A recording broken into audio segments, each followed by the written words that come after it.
শোন বাবা টোনা, তোর বাবা মারা যাবার পর থেকে কসাইয়ের কাজটা কিন্তু আমি নিজ হাতে করেছি। কখনোই আমি এই কাজকে ছোট মনে করিনি। তাই এখন থেকে তুই এই কাজ করবি, আর আমি অবসরে যাব রে বাবা। মা, আমি পড়াশোনা করা একজন ছেলে, আমি কি করে এই কসাইয়ের কাজ করতে পারি বলো? আমি তো এখন চাকরির খোঁজ করছি, তাই চাকরি পেয়ে গেলে সংসার চালানো আর কোনো সমস্যা হবে না মা। তুমি বরং দোকানটা বাদ দিয়ে দাও। শোন, একবার যা বলেছিস দ্বিতীয়বার আমি তা একদম শুনতে চাই না। কোথায় যাবি যা, আমাকে এখন আমার কাজ করতে দে, বুঝেছিস?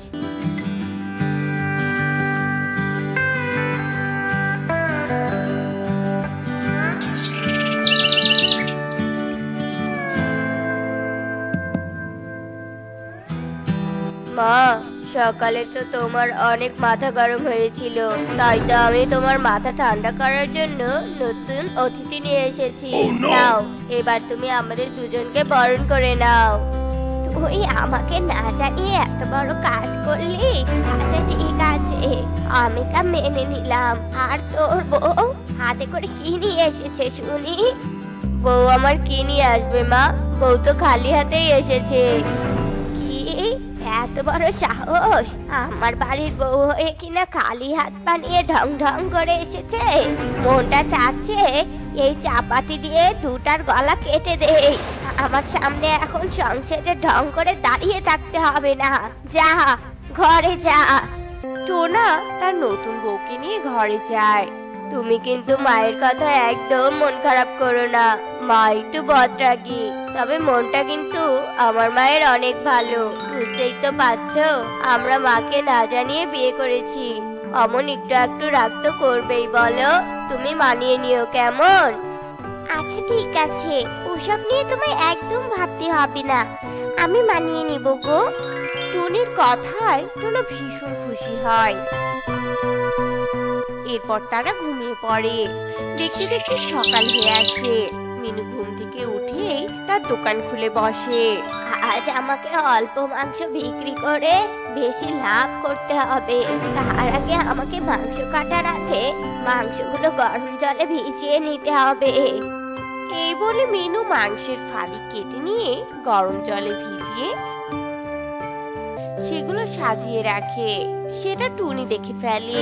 এদিকে ক্রেতারা ততক্ষণে দোকানে এসে ভিড় জমিয়ে ফেলে। মাসি, আমাকে 2 কেজি মাংস দাও তো। আমাকে 3 কেজি দাও। আমাকেও দাও। তোমরা সবাই লাইন ধরে দাঁড়াও, আমি তোমাদের একে একে সবাইকে মাংস মেপে দিচ্ছি। মিনুর কথা মতো সবাই লাইন ধরে দাঁড়িয়ে পড়ে। এদিকে মিনু তার জল মিশানো মাংসগুলো মেপে মেপে সবাইকে দিতে থাকে। টুনি পাশে দাঁড়িয়ে থেকে সব দেখছিল। এদিকে মিনু তার মাংসগুলো বিক্রি করা শেষ করে দেয়। মা, আপনি এভাবে মাংসগুলো জলে ডুবিয়ে বিক্রি কেন করলেন? আপনি তো তাদের সাথে অন্যায় করলেন। এটা আপনার একদম উচিত হয়নি মা। সৃষ্টিকর্তা তাতে নারাজ হন। কি, তোর এত বড় সাহস? তুই কিনা আমাকে এসেছিস ধর্মের কথা বলতে? দেখ, তোকে আমি ধর্মের কথা বলা কিভাবে বের করছি। এই বলে মিনু রেগে আগুন হয়ে যায় আর হাঁড়ি ভর্তি গরম জল নিয়ে টুনির গায়ে ছিটিয়ে দেয়। আর টুনির পুরো শরীরে ফোসকা পড়ে যায়।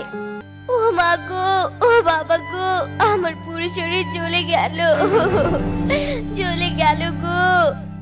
ঠিক হয়ে আছে, এই যে তুই চিৎকার করছিস তার আওয়াজ আমার পুরো শরীরের একটু একটু করে জ্বালা কমছে। বুঝতে পেরেছিস? মা, আপনি এত নিষ্ঠুর কেন? আপনি পেশায় যেমন কসাই, কাজেও আপনি তাই। কি, যত বড় মুখ নয় তত বড় কথা। দেখ, আজ আমি তোর কি হালটাই না করি। এই বলে মিনু টুনিকে নিয়ে বাড়ি ফিরে যায়। আর রানা ঘর থেকে মরিচের গুঁড়া নিয়ে এসে টুনির শরীরে পোড়া ফোসকাগুলোতে লাগিয়ে দেয়। টুনি ব্যথায় যন্ত্রণায় চিৎকার করতে থাকে। ও মা গো, ও বাবা গো। টুনি কাঁদতে কাঁদতে যন্ত্রণা সহ্য করতে না পেরে বাড়ি থেকে বেরিয়ে পড়ে।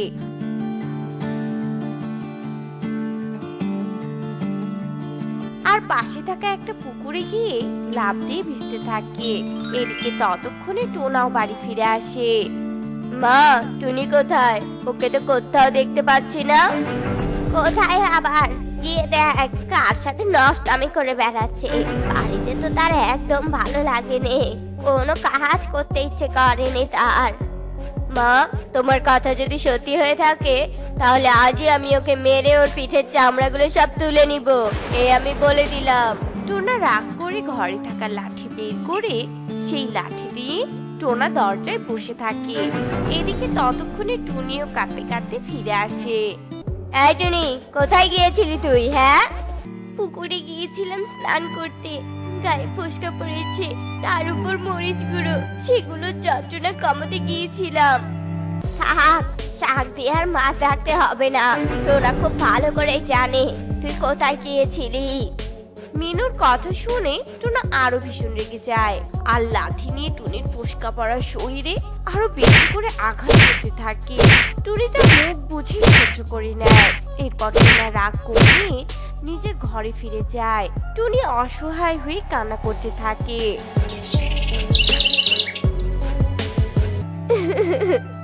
সৃষ্টিকর্তা, তুমি আমার কপালে এত দুঃখ কেন লিখে রেখেছো? আমি যে আর এই কষ্টগুলো একদম সহ্য করতে পারছি না, আর পারছি না। টুনি সারা রাত ধরে কান্না করতে থাকে। রাত পেরিয়ে যায় কিন্তু মিনু বা টোনা কেউই তাকে দেখতে পর্যন্ত আসে না। এদিকে দেখতে দেখতে ভোরও হয়ে আসে। মিনু আবার সেই বরাবরের মতো সকাল সকাল উঠে তার মাংসের দোকান খুলে বসে আর বরাবরের মতোই মাংস জলে ডুবিয়ে ওজন বাড়িয়ে বিক্রি করতে থাকে। এদিকে টুনি সব দেখে। মা, আপনি আমাকে যতই মারুন না কেন, আপনি অন্যায় করছেন, আর অন্যায়কারী কখনোই কোনো কিছুতে পার পায় না। আপনি পাপী মা, দয়া করে আপনি পাপের ব্যবসা বন্ধ করুন, ভালোভাবে ব্যবসা করুন মা। তোকে বলেছি না তুই আমার কাছে বাধা হয়ে দাঁড়াবি না, তাহলে আমি তোকে কেটে টুকরো টুকরো করে দিব, এই বলে দিলাম। আপনি যতদিন পর্যন্ত না এই পাপের কাজ বন্ধ করবে ততদিন পর্যন্ত আমি আপনার পথের কাঁটা হয়েই থাকবো মা। আর আপনি যদি এই কথাগুলো না মানেন তাহলে আমি সবাইকে সত্যিটা বলতে বাধ্য হব। খুব জ্ঞান দেওয়া শিখেছিস তাই না?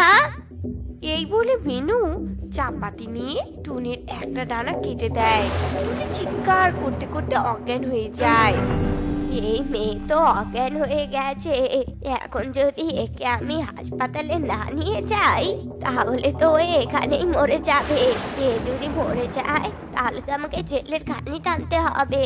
না না, এটা আমি কিছুতেই হতে দিব নে। মিনু তাড়াতাড়ি করে টুনিকে তুলে নিয়ে হাসপাতালে যায়। এদিকে খবর পেয়ে টোনা ছুটতে আসে। বাবা, তুই এসেছিস বাবা? আমি বৌমাকে এত করে বললাম, বৌমা তুমি মাংস কাটতে যেও না, তোমার চাপাতি ধরার কোনো অভ্যাস নেই।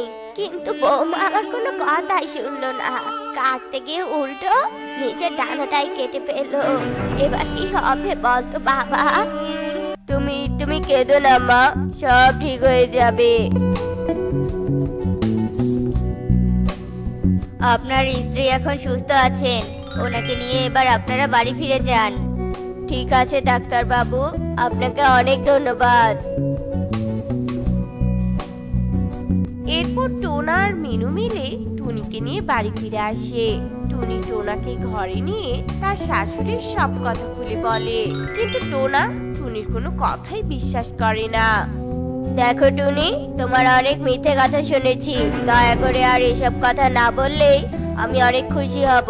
আর আমি আমার মাকে ছোট থেকে চিনি, আমার মা কখনোই এমন কাজ করতে পারে না। তুমি আমার কথা বিশ্বাস করো গো, আমি সত্যি কথা বলছি, আমি একটাও মিথ্যে কথা বলছি না। দেখো টুনি, তুমি শারীরিকভাবে অসুস্থ, তাই তোমার মাথা মন মানসিকতা সবই অসুস্থ। তাই আমার মায়ের সম্পর্কে তুমি এসব উল্টোপাল্টা কথা বলতে পারছো, কিন্তু তুমি যদি আর একটা কথা বলো তাহলে আমি তোমাকে বাড়ি থেকে বের করে দিতে বাধ্য হব। টুনি টুনি টোনাকে বোঝানোর অনেক চেষ্টা করে, কিন্তু কিছুতেই আর বুঝতে পারে না। টোনা আমার কথা যতই অবিশ্বাস করুক না কেন, আমাকে এর একটা বিহিত করতেই হবে। আমার মায়ের মতো শাশুড়িকে আমি কিছুতেই আর পাপের সাম্রাজ্যে থাকতে দিব না।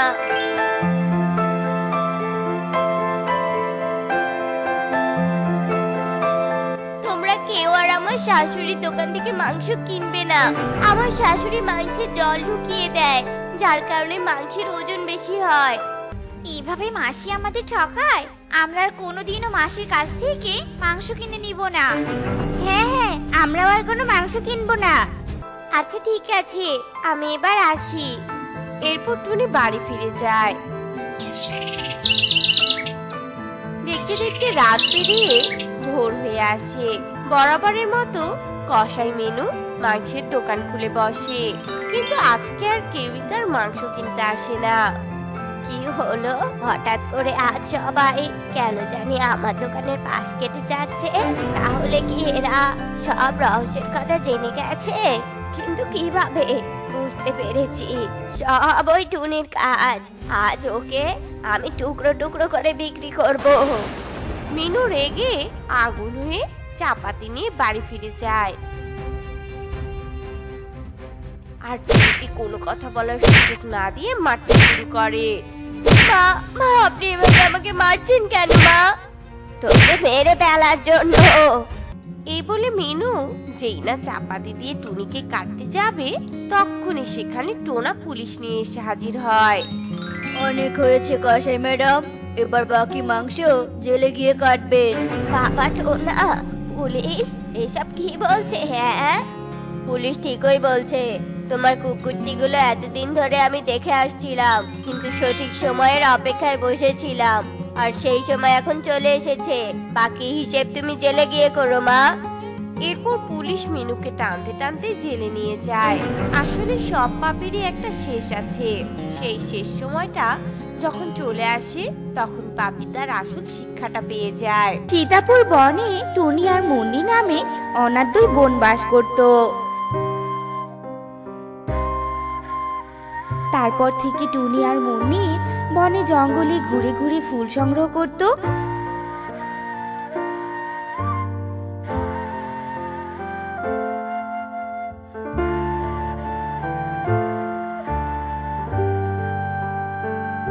আর সেসব ফুল বাজারে বিক্রি করে তারা কোনো রকমে তাদের সংসার চালাতো। তারা গরিব হলেও তাদের দুই বোনের মাঝে অনেক মিল ছিল। তারা অনেক সৎ আর অনেক ভালো মনের পাখি ছিল। দিদি, এই দিদি, ফুল তুলতে যাবি না?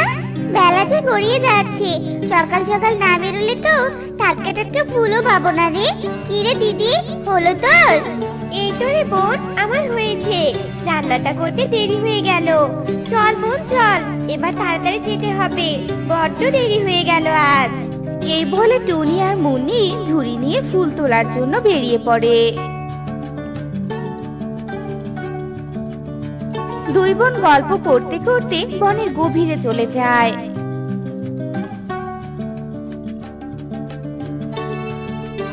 আর তারা দুজনে মিলে ফুল তুলতে থাকে। এমন সময় ওরা একটা কান্নার আওয়াজ শুনতে পায়। বোন, আমি একটা কান্নার আওয়াজ শুনতে পেলাম। তুইও কি সেই আওয়াজটা শুনতে পেলি রে? হ্যাঁ রে দিদি, আমিও তো শুনতে পেলাম। মনে হয় কেউ বিপদে পড়েছে, তাই ভাবে কান্না করছে। হ্যাঁ বোন চল, আমরা একটু সামনে এগিয়ে দেখি কে বিপদে পড়েছে। তাকে তো সাহায্য করতে হবে। এরপর দুই বোন সামনের দিকে এগিয়ে যেতে থাকে। আর হঠাৎই তারা একটা সাপকে আহত অবস্থায় দেখতে পায়। তা দেখে মুন্নি বলে ওঠে, দিদি দিদি, ওই দেখ, একটা সাপ আহত অবস্থায় পড়ে আছে। সাপটার শরীর থেকে রক্ত বের হচ্ছে। দিদি, তুই বরং সাপটার কাছে যা, আমি কিছু ঔষধি গাছের পাতা নিয়ে আসি। সাপের ক্ষতস্থান থেকে রক্ত পড়া বন্ধ করতে হবে তো। এরপর টুনি সাপের কাছে যায়। আর মুন্নি তাড়াতাড়ি করে জঙ্গল থেকে কিছু ঔষধি পাতা সংগ্রহ করে নিয়ে আসে। সাপের ক্ষতস্থানে লাগিয়ে দেয়। তাদের দুই বোনের সেবা যত্নে সাপটা কিছুক্ষণ পর কিছুটা সুস্থতা লাভ করে। তবে তোমাদের দুজনকে অনেক ধন্যবাদ পাখি। আজ তোমরা না থাকলে আমি মনে হয় মরেই যেতাম। ধন্যবাদ না হয় পরে দিবে, আগে বলো তো তোমার এমন অবস্থা কে করেছে? আসলে আমি নাগরাজ্যের সবচেয়ে শক্তিশালী সর্পকন্যা। আমার নাগরাজ্যের নাগমণির প্রতি এক ডাইনির চোখ পড়েছে। ডাইনি নাগমণি নেয়ার জন্য যখন তখন আমাদের নাগরাজ্যের সব সাপদের উপর আক্রমণ করে। আর তাই ডাইনি আজ আমাকে দেখে আমার উপর আক্রমণ চালিয়েছে। কোন রকমে ডাইনির হাত থেকে আমি বেঁচে ফিরেছি। কিন্তু তোমরা দুজন এই গহীন বনে কি করছো? আসলে আমরা দু বোন প্রতিদিন জঙ্গলে ফুল তুলতে আসি। সেই সব ফুল বিক্রি করে আমরা আমাদের জীবিকা নির্বাহ করি। আজও আমরা ফুল তুলতে এসেছিলাম গো। সত্যি? আজ যদি তোমরা এই দুই কন্যা ফুল তুলতে না আসতে তাহলে হয়তো আমি যন্ত্রণায় মরেই যেতাম। তবে তোমরা দুই কন্যা যখন আমাকে বাঁচিয়েছো, তবে আমিও তোমাদের এর প্রতিদান দিতে চাই। এই বলে সর্পকন্যা তার জাদু শক্তি দ্বারা দুইটি গাছের চারা নিয়ে আসে। একটি মরিচ গাছ আর অন্যটি আম গাছ। সর্পকন্যা মরিচ গাছের চারাটি মুন্নিকে দেয় আর আম গাছের চারাটি টুনিকে দেয় আর বলে, এই নাও দুই গাছ, তোমাদের দুই কন্যাকে দুই গাছ দিলাম আমি। তোমরা এই গাছ দুটি তোমাদের বাসায় নিয়ে গিয়ে রোপণ করবে। আর গাছের গোড়ায় জল দিলে এই গাছ দুটো অনেক বড় হয়ে যাবে। আর তাতে করে আম গাছে বিভিন্ন রঙের আম ধরবে আর মরিচ গাছে বিভিন্ন রঙের মরিচ ধরবে। এই আমার মরিচ কোনোদিনও শেষ হবে না, কেননা এই গাছ দুটো যে জাদুই গাছ। এই গাছ দুটোর সাহায্যে তোমরা দুই কন্যা সারা জীবন সুখেই দিন কাটাতে পারবে। তবে এখন আমি চলি গো।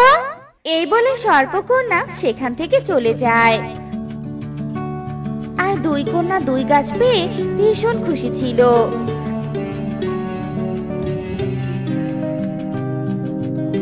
আর তারা খুশি মনে বাড়ি ফিরে আসে।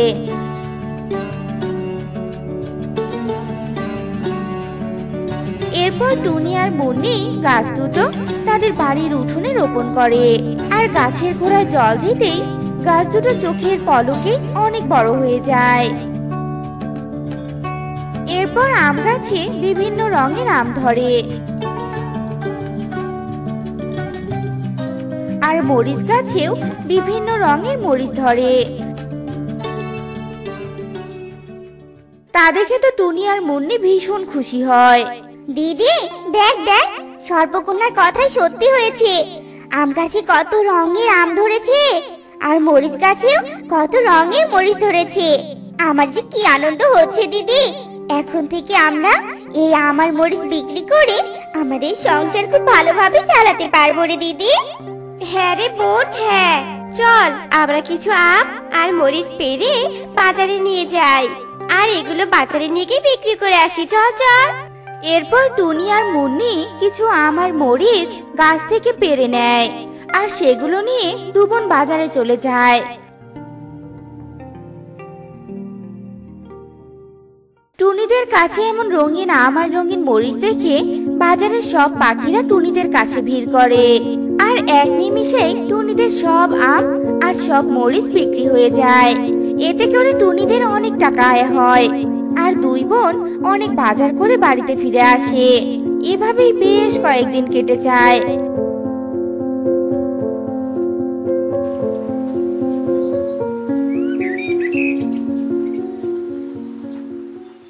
টুনি আর মুন্নি তাদের দুই গাছের রঙিন আম আর রঙিন মরিচ বিক্রি করে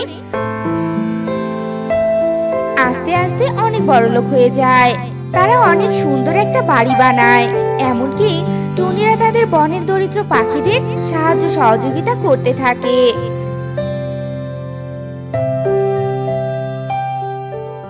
টুনিদের এমন উন্নতি দেখে ওই বনেরই বান্টি কবিতর নামে এক পাখির অনেক হিংসে হতে থাকে। আচ্ছা, এই টুনি আর মুন্নি এত ধনী কি করে হয়ে গেল? ছিল তো সামান্য ফুলওয়ালি, আর হঠাৎ করে এমন ধনী হয়ে গেল কি করে? বনের পাখিদের দেখি আবার সাহায্য করছে। না না, এই রহস্য আমাকে জানতেই হবে।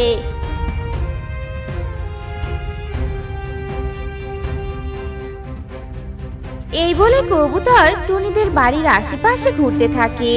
আর হঠাৎই কবুতর টুনি আর মুন্নির সেই দুই গাছ দেখতে পায়। ও আচ্ছা, তার মানে এই দুই বোনের ধনী হওয়ার আসল রহস্য এই আম গাছ আর মরিচ গাছ। বাবা, কি সুন্দর টসটসে রঙিন আম ধরে আছে, আর মরিচগুলো তো অনেক বড় বড়। কোনো গাছে যে এরকম ফল ধরে আমি তো জানতামই না। তবে যাই হোক, আজ রাতেই আমি এই গাছ দুটো থেকে সবগুলো আম আর মরিচ পেরে নিয়ে যাব। আর এসব বিক্রি করলে তো আমি এক রাতে অনেক ধনী হয়ে যাব। হা হা হা। এই বলে কবুতর হাসতে হাসতে সেখান থেকে চলে যায়।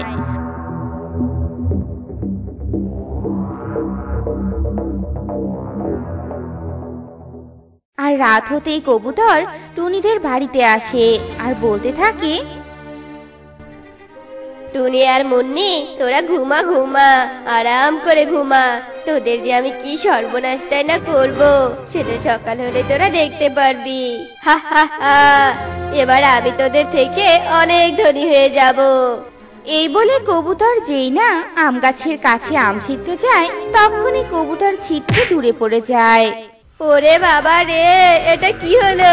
আমার পাটা বুঝি ভেঙেই গেল। আম গাছ আমাকে ফেলে দিল। দেখি তো একটু মরিচ গাছটা ছুঁয়ে। এই বলে কবুতর যেই না মরিচ গাছে হাত দেয়, তখনই আবারও কবুতর ছিটকে দূরে পড়ে যায়। ওরে বাবা রে, এবার বুঝি আমার হাতটা ভেঙেই গেল। মনে হচ্ছে এই গাছ দুটো কোনো জাদুই গাছ। তাতে কি হয়েছে? তোরা আমাকে ফেলে দিলি তাই না? দাঁড়া, তোদের আমি দেখাচ্ছি মজা। এই বলে কবুতর একটা কুড়াল নিয়ে আসে। আর যেই না আম গাছের গোড়ায় কুড়াল দিয়ে একটা কোপ দেয়, তখনই আম গাছ থেকে তীব্র আলোক রশ্মি বের হতে থাকে। আর কবুতর আবারও ছিটকে পড়ে যায়। এমন সময় আম গাছে একটা মুখ ভেসে ওঠে। শয়তান লোভী পাখি, তোকে এত বাধা দেওয়া সত্ত্বেও তুই এই দুই কন্যার দুই জাদুই গাছের প্রতি লোভ করেছিস। তুই কি জানিস না লোভে পাপ আর পাপে মৃত্যু? তবে মর এবার তুই। না না, আমাকে মেরো না, আমার ভুল হয়ে গেছে। আমি আর লোভ করব না, ছেড়ে দাও আমাকে, দয়া করে মেরো না। কিন্তু জাদুই দুই গাছ কবুতরের কথা না শুনে তাদের জাদু শক্তি প্রয়োগ করে আর কবুতরকে মেরে ফেলে। আর কবুতরের মৃতদেহ সেখান থেকে অদৃশ্য করে দেয়। আর সবকিছু আবারও আগের মতো হয়ে যায়। এরপর থেকে দুই কন্যা তাদের দুই গাছের সাহায্যে অনেক সুখে দিন কাটাতে থাকে। সুন্দরপুর নামে একটা বিশাল বড় বন ছিল। সেই বনে এক মা হাঁস তার ছানাকে নিয়ে বসবাস করত। একদিন, মা, ও মা, আর কত দূর মামা বাড়ি? হাঁটতে হাঁটতে তো আমার পা ব্যথা হয়ে গেল মা। আমি যে আর হাঁটতে পারছি না মা। চুপ কর তো বাবু, এত কেন কথা বলিস? হ্যাঁ, কিছুদিন আগে তো মামা বাড়ি বলে আমার মাথাটা পাগল করে দিচ্ছিলি। এখন যখন নিয়ে যাচ্ছি তখন আবার রাস্তায় এভাবে চিৎকার চেঁচামেচি করছিস কেন? আয় আমার পিছু পিছু। এ কথা বলে মা হাঁস আর হাঁসের ছানা যেতে থাকে।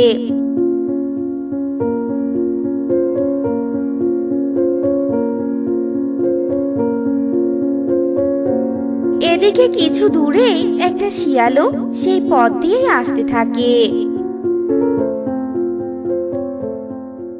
যেতে যেতে তো অনেক ক্ষুধা লেগে গেল, পেটে তো কোনো খাবার নেই। এভাবে গান বলে কি আর খিদের জ্বালা মিটবে? সব জায়গায় খাবার খুঁজলাম, কোথাও খাবার পেলাম না। আজ কি তাহলে আমাকে না খেয়েই থাকতে হবে নাকি? ওই তো একটা হাঁস আর হাঁসের ছানা দেখা যাচ্ছে।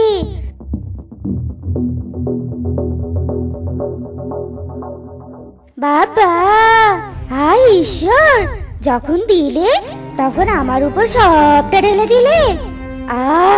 কতদিন থেকে আমি হাঁসের মাংস খাই না, আজ মজা করে খাবো।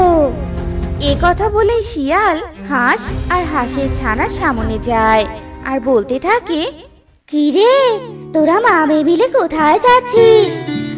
আয় আয়, এদিকে আয়, আমার তো বড্ড ক্ষুধা লেগেছে। আজ তোদের দুজনকে সামনে পেয়ে ভালোই হলো। আজ আমি তোদের তৃপ্তি করে খাবো আর নিজের ক্ষুধা মেটাবো। শিয়ালের এমন কথা শুনে মা হাঁস আর হাঁসের ছানা ভীষণ ভয় পেয়ে যায়। না না, আমাদের খেও না, ছেড়ে দাও, আমাদের ছেড়ে দাও, আমাদের দয়া করে খেও না, বাঁচাও, কে কোথায় আছো, বাঁচাও আমাদের, কেউ কি নেই আশেপাশে আমাদেরকে বাঁচানোর জন্য? আহা, বোকা মা হাঁস, কাউকে ডেকে কোনো লাভ নেই, কেউ এখানে তোদের বাঁচাতে আসবে না, আজ তো তোরা আমার পেটে যাবি যাবি। না না ছানা, আমাদের এক্ষুনি এখান থেকে পালিয়ে যেতে হবে, তা না হলে এই দুষ্টু শিয়াল আমাদের খেয়ে ফেলবে সোনা। এ কথা বলে মা হাঁস আর হাঁসের ছানা সেখান থেকে দৌড়ে পালাতে ধরে। আর শিয়ালও তাদের পিছু পিছু দৌড়াতে থাকে।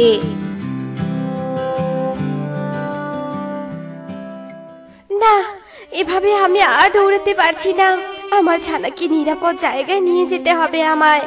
আমি বুঝে গেছি, শিয়াল আজ আমাদের খেয়ে তবে আমাদের পিছু ছাড়বে। এদিকে আমি আর আমার ছানা দৌড়াতে দৌড়াতে হাঁপিয়ে উঠেছি। আরে ওই তো সামনে একটা বাড়ি দেখা যাচ্ছে, যাই সেখানে গিয়ে কারো সাহায্য চাই। মা হাঁস এ কথা বলে তার ছানাকে নিয়ে সেই বাড়িতে যায়। আর বাড়ির দরজায় কড়া নাড়তে থাকে। বাড়িতে কেউ আছো? একটু বাইরে আসো, আমি আর আমার ছানা বড্ড বিপদে পড়েছি, কেউ কি আছো? সাহায্য করো আমাদের, দয়া করো, আমাদের পেছনে যে একটা দুষ্ট শিয়াল তাড়া করেছে। মা হাঁসের এমন ডাক শুনে টুনি নামের এক পাখি ঘরের দরজা খুলে বাইরে আসে। আর মা হাঁস আর তার ছানাকে দেখে বলতে থাকে, তোমরা কি জানো না এই বনে এক দুষ্ট শিয়ালের উপদ্রব বেড়েছে বেশ কিছুদিন থেকে। এসো এসো, আমার ঘরের ভিতরে এসো। না গো, আমি জানতাম না হঠাৎ করে এই দুষ্ট শিয়াল এভাবে আমাদের পিছু নিবে।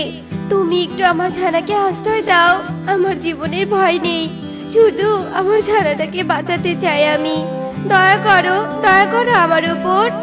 মা হাঁসের এমন কথা শুনে টুনির মনে ভীষণ দয়া হয়, আর টুনি হাঁসের ছানাকে তার কাছে রাখতে রাজি হয়ে যায়। আর মা হাঁস তার ছানাকে বলতে থাকে, মারে, আজ থেকে এই বাড়িটা তোর, তুই এই বাড়িতেই থাকবি সোনা। টুনি, তুমি দেখো গো আমার এই ছোট্ট ছানাকে, তোমার হাতে আমি আমার ছানাকে রেখে গেলাম। ওই দুষ্ট শিয়ালের কাছে আমি আজ আমার প্রাণ বিসর্জন দিব, যাতে ওই শিয়াল এদিকে না আসে। না মা, তুমি যেও না ওই দুষ্ট শিয়ালের কাছে, আমাকে বাঁচানোর জন্য তুমি তোমার নিজের জীবন শেষ করে দিবে? না, তা হতে পারে না, মরলে আমরা একসাথে মরবো, আর বাঁচলে আমরা একসাথে বাঁচবো। মা, মা, আমাকে রেখে যেও না মা, ও মা, যেও না। কিন্তু মা হাঁস তার ছানার কোনো কথাই শোনে না। মা হাঁস সেখান থেকে চলে আসে। আর টুনিও হাঁসের ছানাকে নিয়ে ঘরের ভিতর চলে যায় আর ঘরের দরজা বন্ধ করে দেয়। মা হাঁস টুনির বাড়ি থেকে চলে আসার সাথে সাথেই আবারও সে শিয়ালের সামনে এসে পড়ে। আর শিয়াল মা হাঁসকে দেখে বলতে থাকে, এই তো তোকে আবার পেয়েছি, সারা বন আমাকে দৌড় করে নিয়ে বেড়াচ্ছিস তাই না? এবার আমার হাত থেকে পালাবি কোথায়? তা তোর ছানা কোথায় শুনি? কোথায় রেখে এসেছিস তোর ছানাকে? ও, বুঝতে পেরেছি, ওই সামনের বাড়িটাতে নিশ্চয় তোর ছানাকে লুকিয়ে রেখেছিস। না দুষ্ট শিয়াল, তুই এই বাড়ির দিকে খবরদার নজর দিবি না, তুই বরং আমাকে খা, তবু আমার ছানাকে ছেড়ে দে শিয়াল, আমাকে খেয়ে তুই তোর ক্ষুধার জ্বালা মিটিয়ে নে।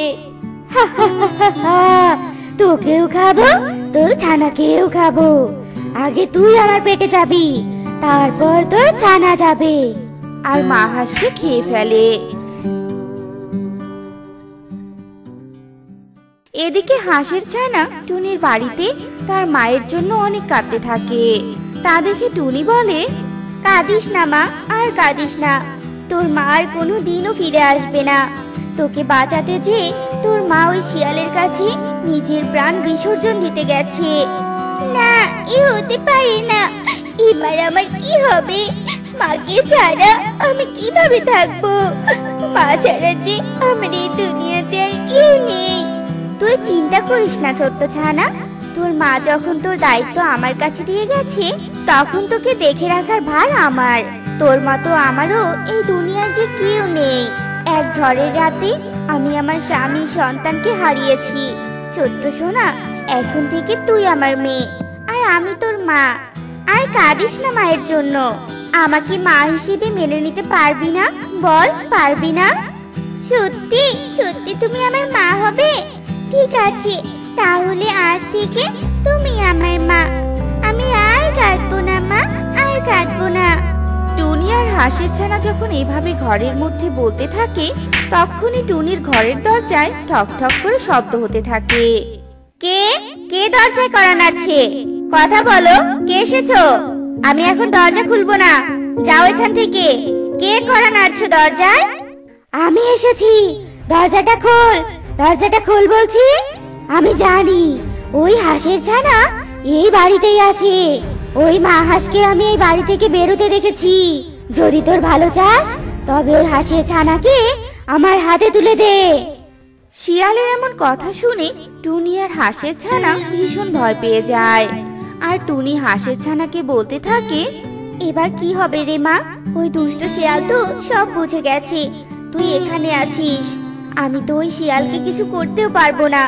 শিয়ালের শক্তির সাথে যে আমি পেরে উঠবো না। কি করি এবার, কি করি, কি করে তোকে বাঁচাই? হায় ঈশ্বর, আমাকে পথ দেখাও। টুনি যখন শিয়ালের ভয়ে এমন জড়সড় হয়ে যায় ঠিক তখনই হাঁসের ছানা ঘর থেকে শিয়ালকে বলতে থাকে, শিয়াল মামা, ও শিয়াল মামা, আমি বুঝে গেছি তোমার হাত থেকে আমি বাঁচতে পারবো না গো। তাই শোনো না বলি কি, তুমি তো আমাকে খাবেই তাই না? তাহলে কাল ঠিক এই সময়ে এখানে এসো। আমি নিজের ইচ্ছেতেই তোমার মুখের সামনে যাব। বুঝে যখন গেছিস তবে আজকেই ঘর থেকে বের হয়ে আয়। আবার কালকের জন্য অপেক্ষা কিসের? আজ সারাদিন তোমার হাত থেকে রেহাই পেতে অনেক ছুটতে হয়েছে। ছুটতে ছুটতে একদম হাঁপিয়ে উঠেছি গো। এদিকে আমি সারাদিন কিচ্ছু খাইনি। আমি তো একদম শুকিয়ে কাঠ হয়ে গেছি। তাই আজ সারা রাত খেয়ে মোটা হয়ে নেই। কাল তুমি এসো আর আমাকে মজা করে খেও, ঠিক আছে? তুই তো ঠিকই বলেছিস। ঠিক আছে ঠিক আছে, আমি তাহলে কাল আসবো। এ কথা বলে শিয়াল টুনির দরজার সামনে থেকে চলে যায়। এদিকে হাঁসের ছানার এমন কথা শুনে টুনি অবাক হয়ে বলতে থাকে, এসব তুই কি বলছিস মা? আমি তো কিছুই বুঝতে পারছি না। আর আমি কিছুতেই তোকে দুষ্ট শিয়ালের খাবার হতে দিব না। তুমি কিচ্ছু ভেবো না মা। তুমি না কিছুক্ষণ আগে বললে শক্তি দিয়ে ওই দুষ্ট শিয়ালের মোকাবেলা করা যাবে না। তাই আমার এই ছোট্ট মাথায় বড় একটা বুদ্ধি এসেছে। দেখোই না আমি কি করি কাল। শুধু তুমি আমার সাথে থেকো, কেমন? এভাবে সেই দিনটি কেটে যায়। পরের দিন সকালবেলা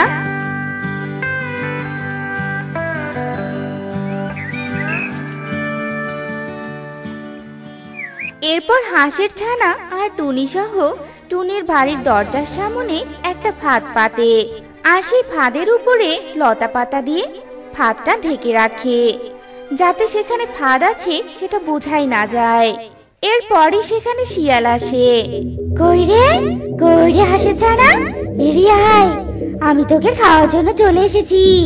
আমার যে আর তর্স হয়েছে না। এরপর হাঁসের ছানা টুনির ঘরের জানালা দিয়ে শিয়ালকে বলতে থাকে, শিয়াল মামা, তুমি ঘরের মধ্যে চলে এসো গো। আমি সারা রাত খেয়ে এতটাই মোটা হয়ে গেছি যে ঘরের দরজা দিয়ে বেরোতেই পারছি না। এসো এসো, ঘরের ভিতরে চলে এসো। হাঁসের ছানার এমন কথা শুনে শিয়াল ঘরের দিকে আসতে থাকে। একি আমি এই জালে জড়িয়ে গেলাম। কিভাবে জড়িয়ে গেলাম? বাঁচাও বাঁচাও। এবার আমি বুঝতে পেরেছি। পিচ্চি হাঁসের ছানা, তুই আমাকে ধরার জন্য ফাঁদ পেতেছিস। আমার সাথে চালাকি করলি তো। তখনই টুনি আর হাঁসের ছানা ঘরের ভিতর থেকে লাঠি নিয়ে বাইরে বেরিয়ে আসে। কি মনে করেছিস আমি ছোট বলে আমার বুদ্ধি নেই? তোর জন্য আমি আমার নিজের মাকে হারিয়েছি। টুনি মা, আজ আমরা এই শিয়ালকে লাঠি দিয়ে পিটিয়েই মেরে ফেলবো। এ কথা বলে হাঁসের ছানা আর টুনি শিয়ালকে মারতে থাকে। আর শিয়াল মারের যন্ত্রণা সহ্য করতে না পেরে প্রাণপণে জাল থেকে বেরোতে চেষ্টা করে। আর অবশেষে শিয়াল জাল থেকে বের হয়ে যায়। কিন্তু শিয়াল জাল থেকে বের হলেও তার লেজটা জালে আটকে কেটে যায়। আর শিয়াল তার কাটা লেজ নিয়ে সেখান থেকে দৌড়ে পালিয়ে যায়। আর এভাবেই হাঁসের ছানা শিয়ালের হাত থেকে মুক্তি পেয়ে যায়। এরপর থেকে টুনি আর তার হাঁসের ছানা অনেক সুখে শান্তিতে বসবাস করতে থাকে। তো বন্ধুরা, আমাদের আজকের এই গল্পটি তোমাদের কাছে কেমন লেগেছে তা কমেন্টে জানাতে ভুলো না কিন্তু।